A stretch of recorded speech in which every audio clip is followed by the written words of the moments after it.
Well, North Melbourne fans, we are delighted to be joined by Ben Cunnington for AIA, North Melbourne's health and wellbeing partner, for this edition of the Fan Forum. Cunners, it's great to have you. Thank you so much for agreeing to do this. We know it's a one-off. We know this is not regular. We're going to get straight into questions from the fans. And the first one, Julian Luca, love your work, Cunners. You've just turned 30. Happy birthday. How's the body feeling? We'd love to see you in the next premiership tilt. How many more years do you think you've got? Yeah, thank you. Body's feeling great, especially off coming off a season-ending injury last year. I suppose I've got to give special mention to Alex Moore. He's done a pair of work to get me in the position I am today.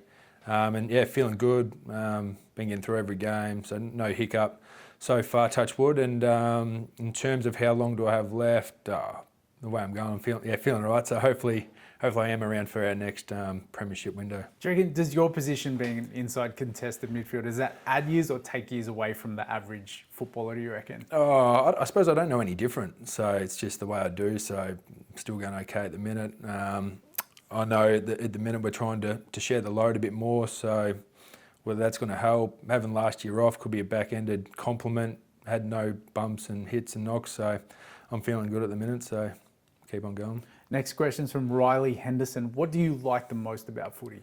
What I like the most? I suppose the challenges each day. It's something new. I love the diversity in the game. At the minute, I like working with the young guys and seeing the progression with them. So it makes me feel good. Yeah. John Babbitt, as North's young midfielders continue to develop, can you see yourself pushing forward in a permanent role? And would you enjoy that new chapter / challenge? North fans know you can find the big sticks given the chance. Yeah, I wouldn't say no, but at the minute while I'm still feeling all right and feel like I'm contributing, even in terms of a leadership role, I feel my best footy probably is around the ball in terms of even helping the young guys, trying to fast track them. But yeah, sure, down the track, if that's where they want me to finish up, then yeah, I'd be more than happy to do so. Amelia King, Cunners, you are my favourite and you're an absolute goat.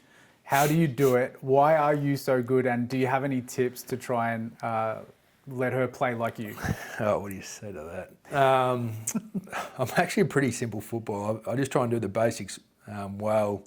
I try and be clean and then execute and take care of the footy when I get it. So, I don't know, repetition, training, have a footy in your hands the whole time. The more you do it, the cleaner and better you'll get at what you do, I suppose. David Cook, what proportion of your training time would be spent in the gym doing strength and power movements? Yeah, we do a bit. I suppose the last few years are getting a bit more specific, especially working with Maury last year. We done a lot of power, explosive work. When it hurt me back, I lost a lot of strength through my legs, especially with the nerve. So yeah, a fair bit's going to that. I've never been a massive explosive guy, but I think the work we've done with Moore is definitely helping me in that aspect and to on the field, breaking tackles and that sort of thing.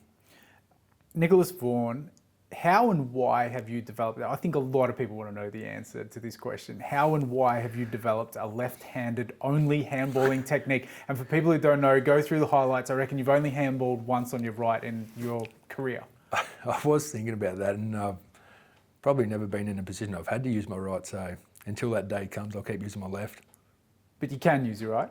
If I had to, yeah. Could it be a long-distance handball, short one? What? No, it's not that great, but... What distance do you reckon you could pump out on your left furthest you could get, do you reckon? I'm not sure. Give me something.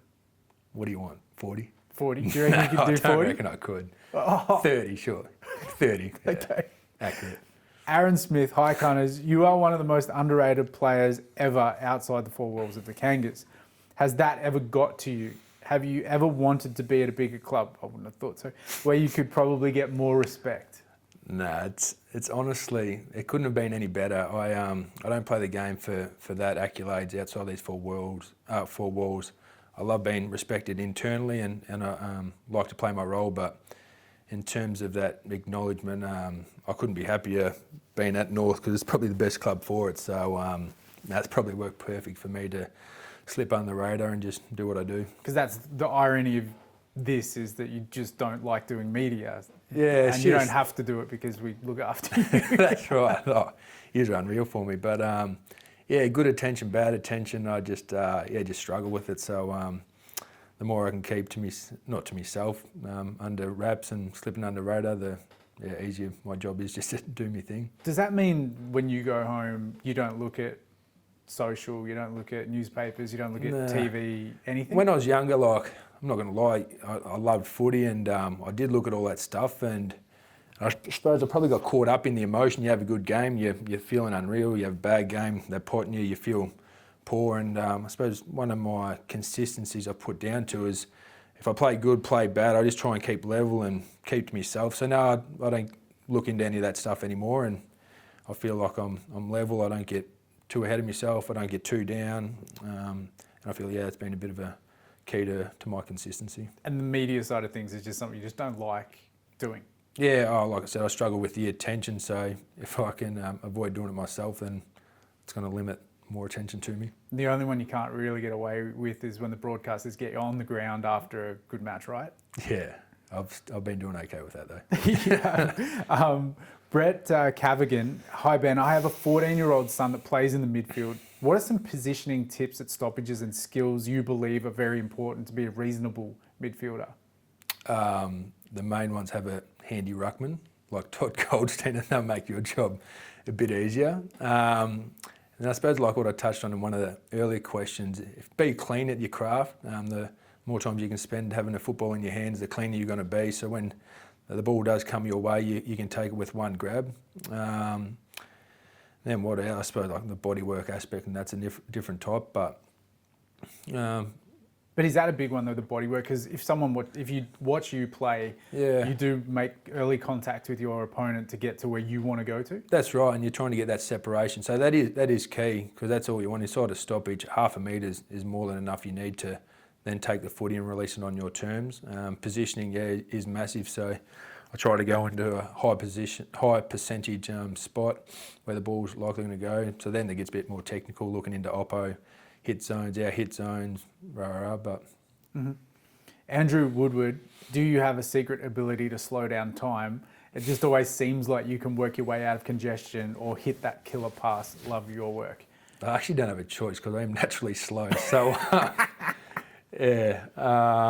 don't know. The more times you put yourself in them positions with a lot of people around you in the stoppages, the more confident you get with your own ability, your own strength, knowing your own game, then I suppose the more you can flirt with time a little bit, I guess. But probably a little bit of belief and confidence, knowing you're surrounded. There's so much goes on in a game. Everyone's trying to nail their own role, and sometimes they forget about the footy and that as well. So if you can sort of take a breath and be calm, it's amazing.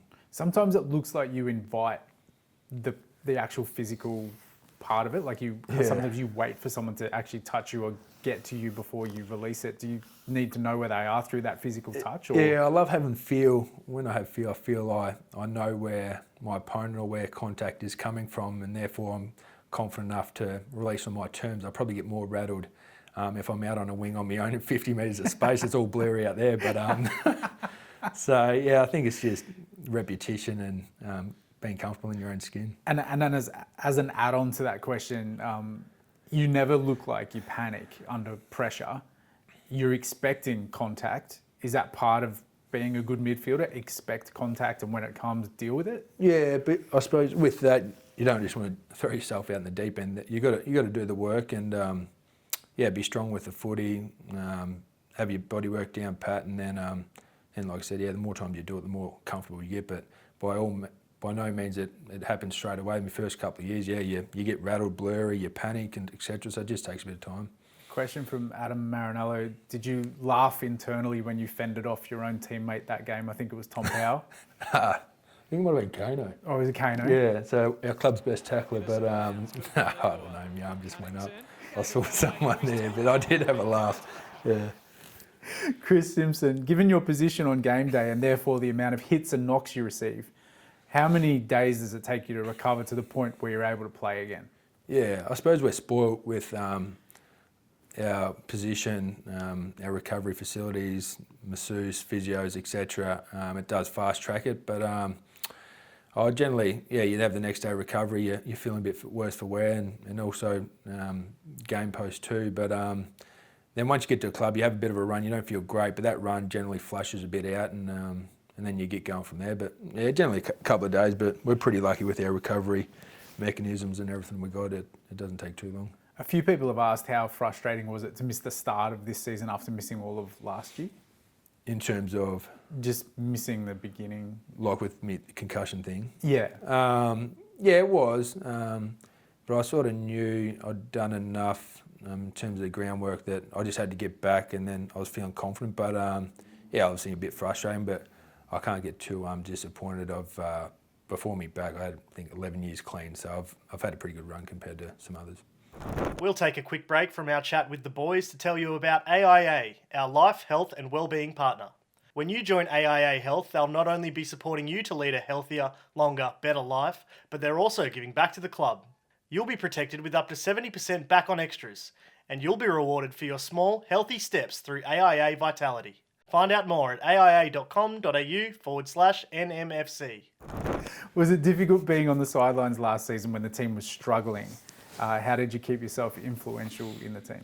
Yeah, it's never great being on the side, especially when we are struggling and you feel you can help the team out. But yeah, still tried to stay involved, especially with the midfielders and just checking in with them and doing a bit of work with the younger guys, yeah, for sure. Do you have to teach yourself how to fend off, or have you always had the ability to do that? Yeah, tough one because you can make something up, but I think it's just instinctive.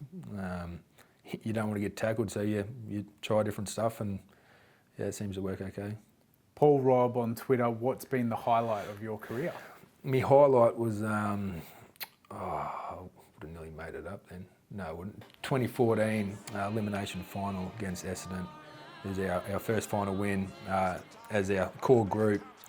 We were trailing in that game, massive crowd at the G, and yeah, to come from behind.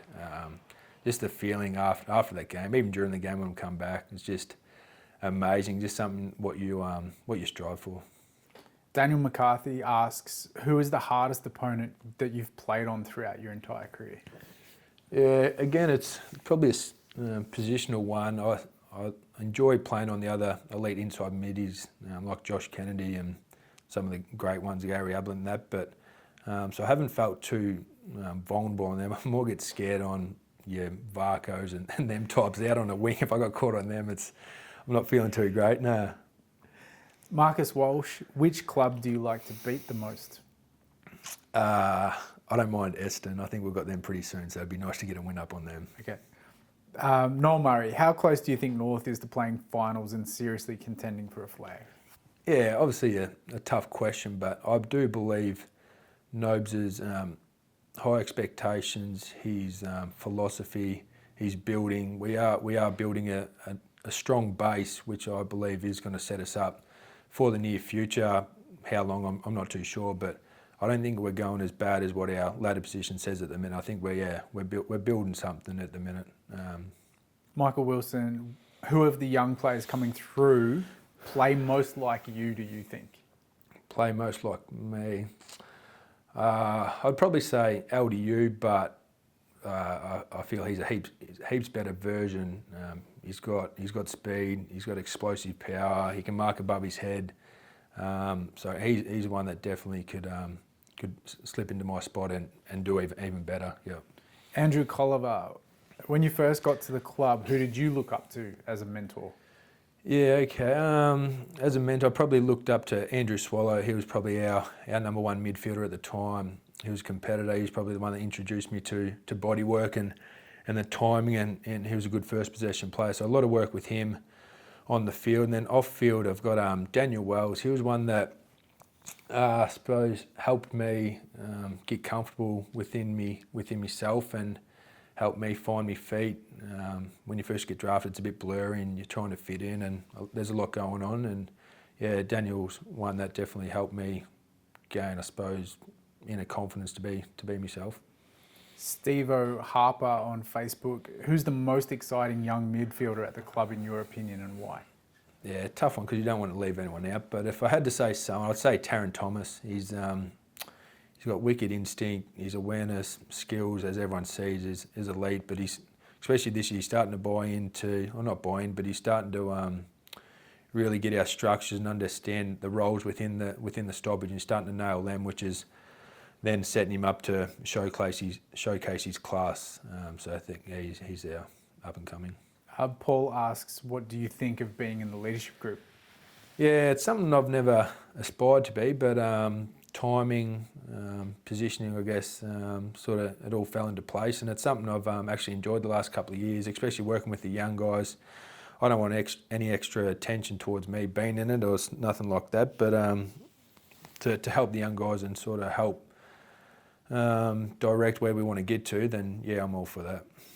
And just on that, Anthony Cook asks, what is something that you're trying to instill on the younger players at the club? Yeah, so I suppose they've been given opportunity, but I just want to make sure, sort of like with Nose, that make sure they've got a good base, they're not taking it for granted, so they don't get complacent with their position. So sort of trying to make them earn it as well as giving them an opportunity, just to not set them up for this year, but for 10 years and going. So that's probably one thing. And then just, I suppose, me stoppage knowledge and inside game, any little tricks I can help with. A few questions. People want to kind of know what you would do outside of footy once you finish, and Michael Peters is one. You know, would you get into player development, or are you gone? Yeah, no. The day I retire, I'm out of here. Yeah, no. Do you reckon you'll come to any functions? Nah. You're going to be that guy that like comes to one and everyone just absolutely froths over it. Yeah. Like, Cunners is coming. If we win a flag, I'll be back. But. All right. Paul Albergo, sorry. What advice are you giving Will Phillips, given your own experience as a top-end draft pick, and given that you also took some time to find your mojo at AFL level? Is there a game or a period where you feel it finally clicked for you? Yeah, it is a tough one, especially nowadays with all the demands and pressures. I try to talk to Will himself at the minute, and everyone's just in a bit of rush. Patience goes out the door, but it's hard to believe. Yeah, it took me a couple of years, that's for sure.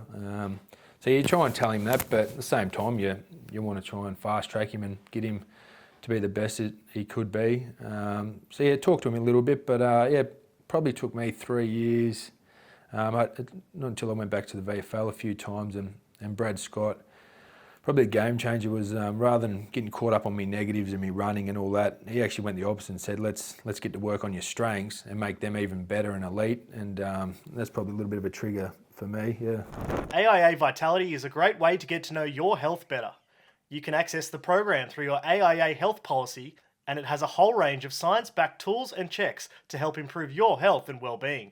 The more you work on improving your health, like getting your step count up or tracking your sleep, the more you'll be rewarded with vouchers from popular retailers, including the Roo Shop, Uber Eats and Woolworths. Now it's time to make healthier choices that benefit your life, the club and your hip pocket. Head to aia.com.au/NMFC to learn more. Okay, a few humorous ones. Let's do some quick fire answers on some of these, all right? Sure. Clayton Borg wants to know, do you love your chats with Taron Thomas on the bench? Because there's been a few highlights of you guys and you're not giving him much, a couple on the ground. Poor Chad. Everyone thinks I hate him, but I actually love the kiddies. But yeah, the camera just seems to get us at bad times, but no, he's all right. Okay, Michaela Catalano, what's the best fish you've caught? Kingfish. Did you put it back? Good. Joshua Eddy, have you ever missed a training session because the fish were biting that day? I haven't, but I'd be lying if it didn't go through my head. Jess Curtis, what is your go-to meal before a game? Blinder's special pasta. Ingredients? Just original pasta, yeah. Have you ever done the don't argue with a cow on the farm? That comes from Clayton. No. Hayden Parker, hey Cunners, really setting the tone this year for the boys. Question is, if you had to employ one of the boys to work with you on Cunnington's cattle farm, plug, who would it be and why? I've had a couple of lads down there who done the most work. I think probably Jed has been the most. He done a bit of fencing with me one time. So yeah, Jed would be number one at the minute. Who would be the least likely to come and work for you on the farm? Oh, mate. Yeah, where do you start? Jaden Stevenson. Yeah, I couldn't imagine them down there. They wouldn't even get to the farm. Simon Spiller, how many nails do you eat for breakfast? Not answering that. Liam Brown, you're such a stoic, rough bloke. Have you got any unexpected guilty pleasures off the pitch? Jockey milk. Jockey milk if that's soft, yeah. Nicholas Gaylor, win 3 flags, but you can never fish again, or retire now and fish for the rest of your life. You don't want to know that answer. Jared Pedotto, g'day Jared. Dear Ben, I have named my firstborn son Cunners number 1 and also my second Cunners number 2. My third is on the way and my wife has suggested another name. Should I leave her before or after Cunners number 3 is born? Be grateful you got 2 Cunners. Stay with her. Alicia Bennett, would you still prefer an ice bath in the middle of winter over being interviewed post-game? Yeah. Lachlan Weimer, what is your bucket list fishing spot anywhere in the world? Nelson, What is that? Glenelg River, borderline of Victoria, South Australia. What about anywhere else in the world that you'd want to visit to fish? No. Just, okay, Australia. Yeah. Good. Nathan Granger on Facebook, what is your favourite type of concrete that you eat before a game? Plain, reinforced or rapid set? I've used actually rapid set on my cattle yard, so if it's good enough for them, yeah, I'll take that one. All right, slowing down again. Mary Jane Lewis, not a question, Ben. I'm taking this opportunity to say thank you. Thank you for sticking with North, even though you could have played for Geelong. Thank you for making each touch of the footy a joy to behold, and thanks for making me smile. That was Mary Jane Lewis. Thank you. That's nice, isn't it? It was very nice. Bailey Crawford. I play under 12s as a Cobden bomber and wear my North jumper every training night. Unfortunately, my dad can't take me to junior roo training tonight. So I just wanted to say I love the way you play and good luck for the rest of the season. Thank you, local boy. Cunners, you're done. This has been extraordinary, just getting your insights. Do you feel all right having done it? I feel relieved now, no, thank you. Do you want to do a shout out to the North Melbourne members and say thanks for supporting? No, I do, yeah. Without the fans, obviously, yeah, we couldn't do what we do without that passion behind them. So very grateful and to beat our member record, yeah. Awesome effort for the position we're in right now, so thank you. Are you glad this is over?